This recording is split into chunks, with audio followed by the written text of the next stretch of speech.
Well, a new policy in place in Jersey City today lowers penalties for marijuana users. Monica Guy is in Jersey City. Hi, Monica. That's right, Nate. Marijuana isn't necessarily legal here in Jersey City. It's just been decriminalized. And while that might sound like the same thing, there's actually a really big difference.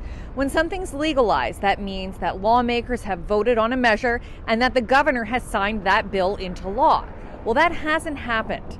What has happened, however, is that the prosecutors here in Jersey City have decided to make the city the first municipality in the state to decriminalize marijuana usage. So let me break it down for you and explain what that means. When something like smoking pot is decriminalized, it means that police don't necessarily have to arrest someone just because they're using it.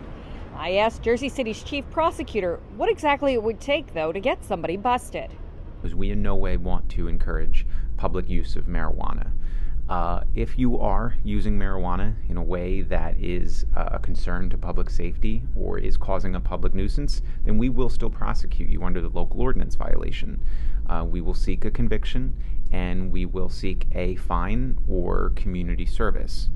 So it's not open season to use marijuana in public. That is not what we want to encourage.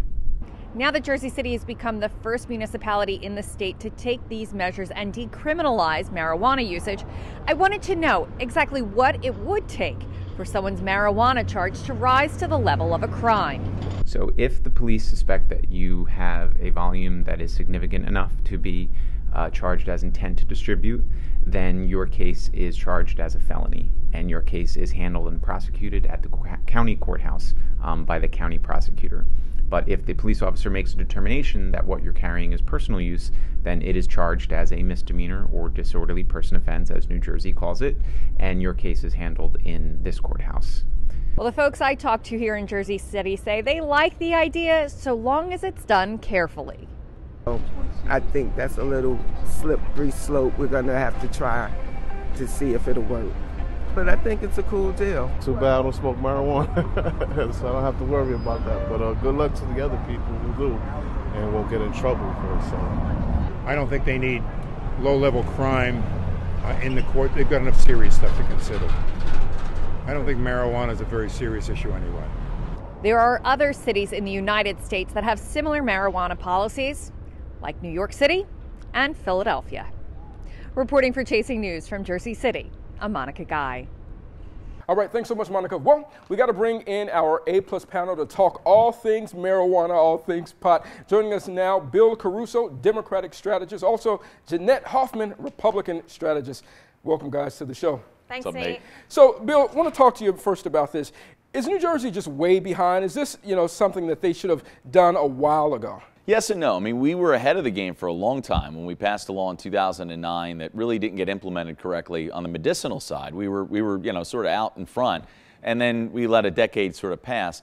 On this issue, this is where you see, I think, frustration coming from both local mayors and also advocates out in the world that we haven't gotten to this next level, whether it's legalization or decriminalization, but we are locking up and we are arresting minorities at an alarming rate comparatively to white folks who are, by the way, no difference in usage of marijuana. Real quick, Jeanette, let's talk about enforcement. How can this and how will this be enforced? Does this mean people can now smoke pot in front of the courthouse or smoke pot anywhere they want? No, and, this is not legalization, Nate. This is not what that is. This is, we're not going to send people to jail in Jersey City if they're caught with marijuana. There will still be tickets issued.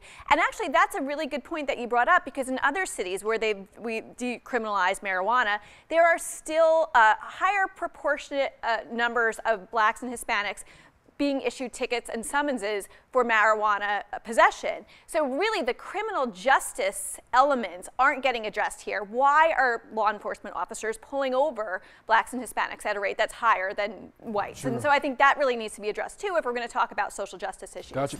Bill, Jeanette, thank you all so much. Thanks, Nate.